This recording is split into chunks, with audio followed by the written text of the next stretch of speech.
Welcome into a brand new edition of the 06010 ESPN Communications Podcast. I'm your host, Alex Fuse, and we are joined by the one and only Cristina Alexander, ESPN anchor, host, and play-by-play commentator. She'll be on the call this Saturday for the NWSL match, the inaugural game of the Boston Legacy and Gotham FC as they travel to Gillette Stadium. Cristina, first off, a big fan of your work. Thanks so much for the time for joining the podcast. You have a busy schedule between tomorrow, which we'll get into, your Futbol W show on E2 that we'll get into talking about. And obviously, you're calling the match this Saturday in the Spanish language, so we'll get into that too. But first off, how are you doing? And thanks for joining the podcast. Alex, thank you so much for having me. I mean, any opportunity to talk about NWSL and women's soccer, I am all here for it. I'm very excited, as you can see by a little ESPN NWSL here nod that we were that's awesome. That we were gifted last season. Yes, I know I could be casual on the podcast, but this was casual with a very important intention. I'm good. I'm excited. I'm ready for the season. I feel like last season ended yesterday, but I'm so pumped for what's to come. I know we're going to dive into some storylines, and there's just so much. And I love that we're starting it off in a historic place like Foxborough, where the sports fans really have to show up for Boston Legacy FC, and I know they won't disappoint. The Patriots fans, I know a lot of people don't like them. Hey, go to Boston Legacy FC games. Be annoying in NWSL as well. And it's a known soccer crowd, too. I know they have the Revolution, too, on the men's side at Gillette Stadium, so they're not unfamiliar with soccer. So great that they have an NWSL team now, but we'll get into that specific game in a little bit.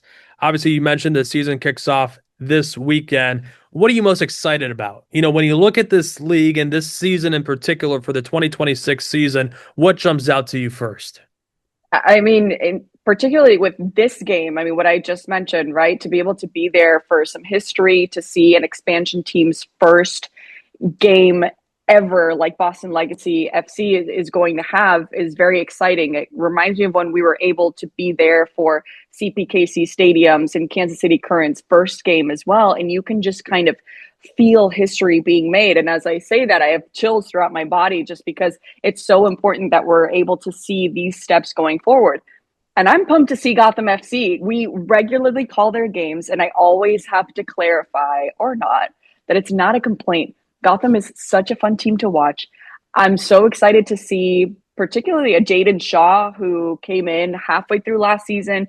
It's her third team in the NWSL, and it's crazy how young she is because she already has such an important career with the NWSL. She just did great with the She Believes Cup.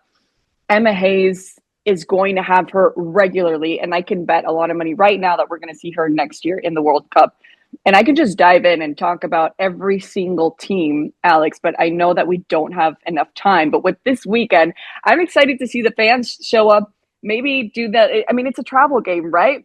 But it's pretty local. New Jersey, New York area to Massachusetts. It's the New York-Boston rivalry. So I'm excited to kind of see the fire on the field as well. Just all the talent that's going to be there as well. Fans can take the train. It's easy, I think, for people to just hop on the train, get on Amtrak, and head up to Foxborough. But you said you can sometimes feel the history, and those moments give you chills even talking about it right now. When do you realize, okay, this is something special that's being created? I think just by the way that everybody is approaching it. Even, my analyst, who is an amazing coach, she was former coach, but she has experience with the youth teams and the U.S. women's national team, and Natalia Strain, we kind of just look at each other and we kind of hold each other. We're just so excited for the game. But everybody is just kind of scrambling around and trying to make sure that everything is perfect. And then you kind of see the fans and you see both of the teams line up. And everybody just kind of knows, right, that we're witnessing something important. And I think that's true when it comes to women's sports in general. I can particularly speak to women's soccer because everybody just wants everybody to win. Obviously, it's different for the 22 players that are on the field and starting off, right? They want to win as well. But seeing these women succeed, to me, is the most important thing. And I think that really rings true for everybody who is involved in the NWSL, particularly coming into this weekend.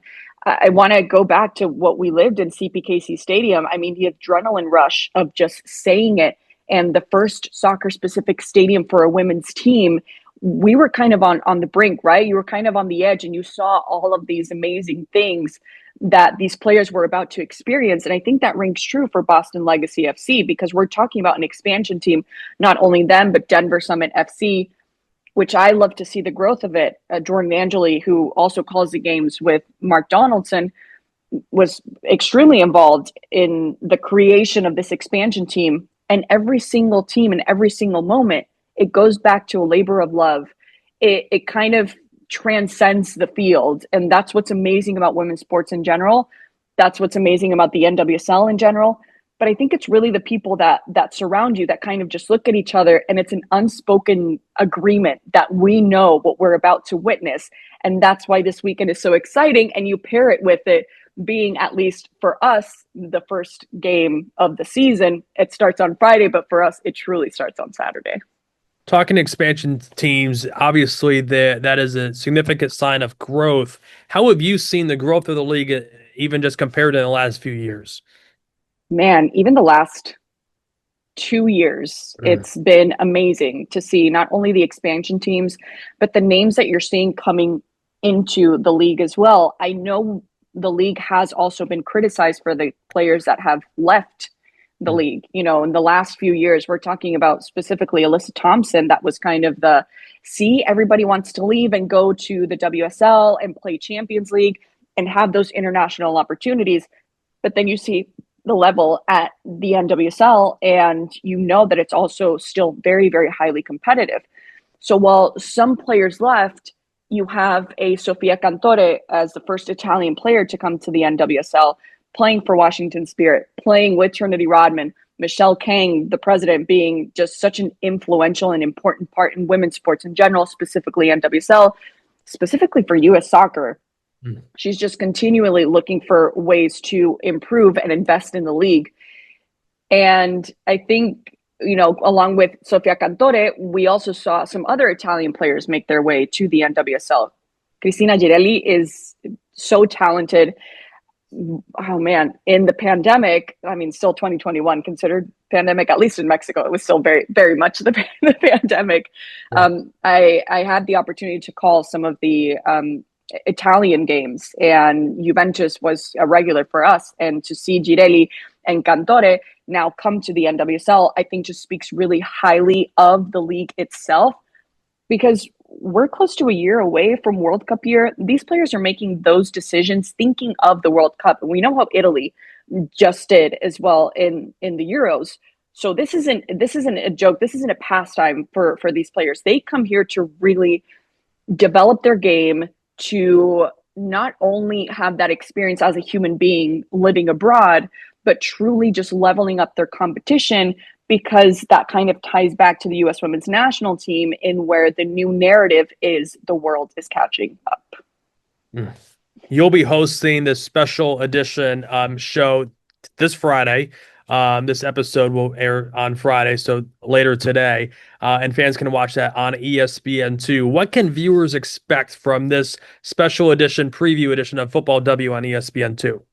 Well, listen, this is one of the coolest assignments I think that I've ever gotten, and I think I even put it on my Instagram. Yeah. Like, pinch me, I did not just do a show with Ali Krieger and Crystal Dunn. I mean, listen, we love Jeff Kazouf. Jeff Kazouf is amazing. He has insider information that you would not even imagine. And he's also a great writer, and he's also great on TV. So you can definitely check out his stuff on ESPN.com. But going back to Ali Krieger and Crystal Dunn, it's crazy to even say their names. You know, I was getting my makeup done on Tuesday night when we also did our other show. And, you know, Crystal just kind of pops in and she starts dancing and was just as excited for the show as I was and as Ali Krieger was, and to be able to have that show on Friday as well. So what you can expect, listen, this is very serious, Alex, because when it comes to fashion, we take it seriously, especially on Futbol W. The NWSL kits brought it this season. They really, really brought it. Being a Houston gal myself, I love the Houston Chronicle nod and the history, and plus it's pretty, right? You can really style it so many ways. So we have a consensus, and it was tough. We have a consensus top 5 for our NWSL kits. And we will, of course, dive into everything NWSL predictions.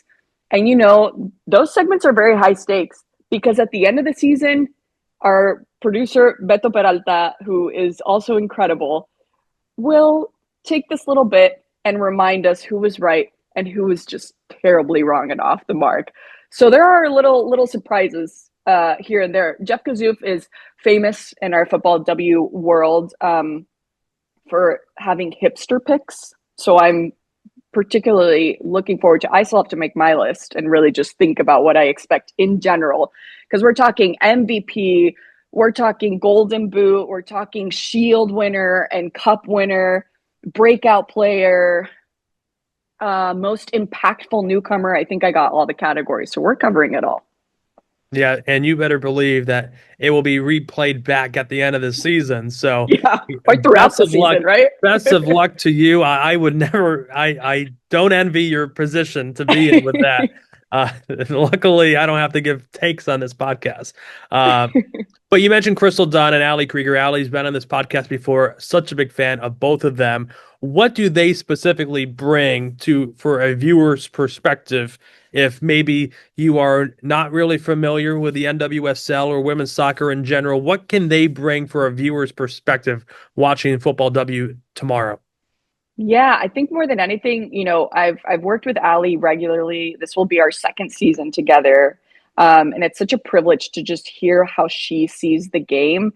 And we also have a chuckle, right? Because she was the defender and we also see these crazy goals. And she's like, maybe if I tried harder, I would have scored crazy goals like that as well. But when it comes to U.S. women's national team, when it comes specifically to NWSL and the current champions, Gotham FC, where she retired as a champion herself, it's great to kind of get that perspective because she will also talk about, and I'm trying to think when this was, it was obviously when Washington Spirit were still in the works of renewing Trinity Rodman and making sure they were doing everything possible for her to stay. And then you hear Ali Krieger's perspective as to the difference in the salaries, right? And the numbers that are just being thrown out there today. I mean, the number that's being discussed around Casey Murphy going to Boston Legacy, their new goalkeeper, is 1.5 million. And we just saw the high impact player rule come into play, also known casually as the Rodman rule. But Ali can really provide that perspective and also what it takes to really stay consistent as a player, what it means to always have to be on your best game because the NWSL really is important and it will push you to the limit. And we're talking about these players having to focus on NWSL and their club responsibilities. Then you're adding international tournaments and you're also talking about U.S. women's national team. Ali's a 2-time World Cup champion. So she has that perspective. Hey, how do you juggle it all? And Ali also became a mom while she was a player. Granted, it was the tail end of her career, but she still had to find time. She had 2 weeks off and then she came back and had to find the time to be, responsible for 2 kids. And she's a fantastic mom and she was an amazing player and she's a great, great human being. Crystal Dunn, I want to kind of piggyback off what I just said with Ali and being a parent. Crystal Dunn was such a beautiful example to all of these players who are having children now, and 2 of the biggest names in the NWSL coming back from maternity leave this season, who are Sophia Wilson and Mallory Swanson. Sophia Wilson, in a one-on-one that she had with Ali Krieger on Media Day, said that Crystal was the example and the proof that you can be a mom and you can still be a professional soccer player. And that's really what it's all about. So Crystal will dive into that a little bit because that will be a topic of conversation. And I think what's really great having Crystal's perspective, having Ali's perspective, is that me in particular, because I played growing up and I've always loved the sport, but I didn't even get a whiff of what it means to be a professional. I wasn't even an amateur. I played a year in college and that was it. But when it comes to them, I want to make sure that I'm doing my job in respecting Soph's timeline, Mal's timeline, and not rushing these players back. So when it comes to the language, I know Ali and Crystal will know exactly how to handle those kind of conversations that are constantly surrounding these players. They already have that in their minds, right? As a woman coming back from pregnancy and what it takes to have a baby and be in the depths of postpartum and then having to come back and be a professional athlete, they're built different. So I'm very happy we have Ali and Crystal for those kind of conversations. And they're also really excited for the season. So, we're just going to get giddy and excited and have a really exciting conversation for the season to come. So you're hosting Futbol W, the special edition, preview edition of the season, and then the next day you're calling this match in Spanish, in the Spanish language. So two completely different things. How do you balance both the studio host and then the next day turning around to call a game in the Spanish language? I guess not that I've never thought about it, but now that you asked me, I think it's just kind of a switch that I've naturally had my entire life. Whether it was going to school in one language, coming home, and it being a Spanish speaking household, because God forbid we spoke a lick of English in my parents' house, which I thank them for for that every single day. And I now fully understand why it was that way. So I think it's a little bit the same, but obviously, because in a sense, when you do play by play, you're still hosting, right? You're still kind of taking care of the cadence of what the game is giving you. You're kind of making sure that your analyst still gets the attention that they so deserve, which Natalia Strain deserves all the attention as well, and letting the game breathe. So I think it's definitely the same when it comes to Futbol W. I'd never worked with Crystal Dunn, and I know before the show, I told her, I was like, hey, if you're like, you can feel free to interrupt, feel free to kind of make a gesture if you want to interrupt someone, because I know that I'm not going to step on you and go to my next question. So it's a little bit the same, if Natalia's talking and there's an opportunity for a goal, I have to interrupt her. So it's very much kind of host, but obviously for play-by-play, I'm talking a lot. And I love it because it takes me back to my childhood and so many games that I watched, in Spanish, and so many commentators that I heard growing up. And to be able to listen, I want to give you a piece of advice, and everybody else take it if you want. I know a lot of people, when they're really, really stressed, they want to punch a punching bag. Don't punch a hole in your wall. It's very expensive. I don't have experience with that, but I'm sure you would hurt your hands. So you have to pay for a hole in the wall and also a trip to the ER. If you scream goal very, very loudly for a long period of time, I swear any demon that has been just trapped inside you will make its way out, and you will feel just nice stress relief. And when I call a goal, and it was a piece of advice that I got before I called my first game ever, was to smile when I said goal, because it's obviously a very exciting moment. But you don't want to just, be serious and say goal. You want to, be excited and scream goal, which is, that's one of the parts that I love the most. But I guess that's how I always find similarities between my assignments, because if I was a jack of all trades, I think I would just drive my own self crazy. Well, that's really good advice. I'm going to try that in the next time that I need to record yourself and then send it to me. Yeah. I will for sure. Cristina, this is my favorite part of any interview I do. It's the Fuse Fast 5. It's 5 quick questions. Are you ready? I am ready. First one, was there a moment in your career when you realized this is exactly what you wanted to do? Oh, man. Yeah, I guess it was my first live hit when I was a correspondent in Guadalajara, and my parents watched me and recorded me and sent it to me, just all around. I was so excited about it. And I knew that's exactly where I needed to be, coupled with the first big exclusive that I got, which was pretty cool.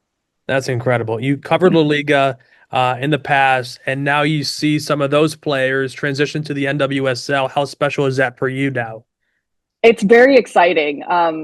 Being able to, at the time in Mexico City, and hear, rumblings of a possible creation of a Liga MX Femenil, and to see it born. And everybody was so excited because we wanted an immediate benefit for the women's national team, which we're seeing now. And there was a, historic number of attendance for that Mexico game a couple of weeks back. And you see these women kind of with tears in their eyes.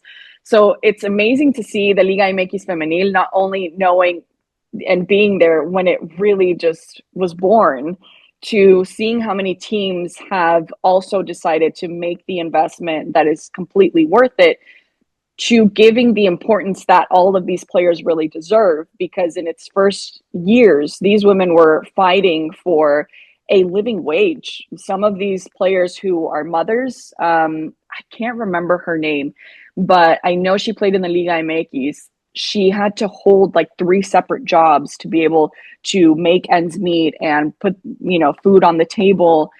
And then it was a wonder why the Liga MX wasn't growing. And I know that's been a constant adjustment. So to see the biggest names in the league now making their way to the NWSL says a lot about the Liga MX, says a lot about the NWSL and the scouting that they're doing as well.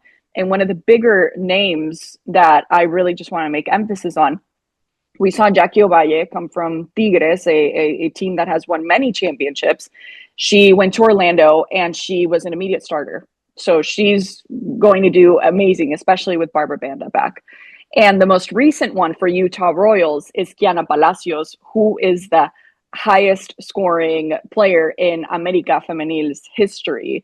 She scored 90 goals in her time there. So I know Utah Royals really is looking for that, but Kiana is going to do an amazing job. So I really hope that that's a trend that just keeps on going. I started calling games in 2021, and Atlético de San Luis Femenil was the first team that I was able to really, day in and day out, follow them and do their games and get excited when they won, and, contact the players when they, did an outstanding job, and encourage them when they were down. And it's just such a sense of community. So I'm so happy to see them make their work here. Rebecca Bernal, who plays for my team in Mexico, the Rayadas, when she came over to Washington, it was so exciting. And I saw her media day and, we connected in that way. So I love seeing the talent that deserve the spotlight that they've worked so hard for now be in one of the most important leagues in the world. One piece of advice that someone has given you at ESPN that has stuck with you your entire career so far? Oh, man. There have been so many great moments and experiences that I've had with execs, and the nod to go on. It would be a disservice to Armando Benitez, who gave me my first opportunity at ESPN as a correspondent in Guadalajara, to really hone in on all the experience that I already had as a student, right? You come in and you're kind of like a fish out of water and you don't really know what you're doing. And I remember once I went into his office, and he had Aaron Burnett on, and he said, "You always have the capability of being as big as Aaron Burnett. You just have to keep preparing yourself. If you prepare outside of TV, on TV, you're going to be the best professional ever." And he just really encouraged that journalistic side of me, which I always very much appreciate. So Armando Benitez was very important to me in my career, still is. And then on this side, I know we talked about her a little bit before we came on, Alex, is Maria Suarez. And Maria, from day one, I didn't have the pleasure of meeting until I moved to the States in 2022. And I, every exec that I talked to, it's like, "Have you talked to Maria? Have you talked to Maria?" I'm like, no. And, when I sat with her, these are interviews, right? I just came from Mexico. Yeah. I'm in Bristol. I don't know. And she was still on the international side. And I was like, "Listen, this is what I can offer. I'm bilingual. I'm bicultural. I can make players who, don't feel comfortable in English, be comfortable in their native language." And she stops me halfway through. She's like, "You don't have to sell me on on anything. You know that, right?" She's like, I like your work. Like we're good here." And I don't want to say it's like a specific piece of advice that Maria has given me, but she's just constantly been there for me and been such a North Star for me in a world that can really seem overwhelming and confusing, even though I'm 10 years into the game. Maria has really been that constant presence and support system, professionally and personally. And I know she will always be there for me. And that's really encouraging because it just kind of feeds back into, your confidence in yourself, which is really important, especially this field or any job that you have, to know that someone just confides in you in that way and trusts your professional work is unmatched. Love that. Great insight. Number 4, if you're not watching soccer, what sport are you most likely watching? The NFL. I love the NFL. Don't ask me about CJ Stroud. I think he's still our franchise quarterback. But yes, this is my husband's a Ravens fan, so don't ask him about Max. He's weirdly happy that it didn't happen because of the 2 first-round picks. So definitely the NFL. I love it. I'm very sad right now because the season's over, but but it's fine. It's fine. That's awesome. And the last one for you, dream sporting event to broadcast someday. Man, a Women's World Cup would be amazing. That's definitely top of the list. A Barcelona Real Madrid Clásico would just, it would be a 15-year-old Cristina just not even comprehending what is even happening. I'm going to give you 3 if that's okay. Yes. Third one would be a Champions League final. That's awesome. That's awesome. Love it. And I can't wait to hear you on all of those 3 calls. But Cristina, Thanks, this has been so much fun. Thank you so much for the time today. I know this is a busy time for you right at the start of the season, so appreciate it. I can't wait to watch the special tomorrow on ESPN2. Well, this Friday, which is today, and then tomorrow on the call on the ESPN app and ESPN Deportes in the Spanish language. Cristina, you're the best. Thanks so much for your time. Thank you so much, Alex. Looking forward to our next chat.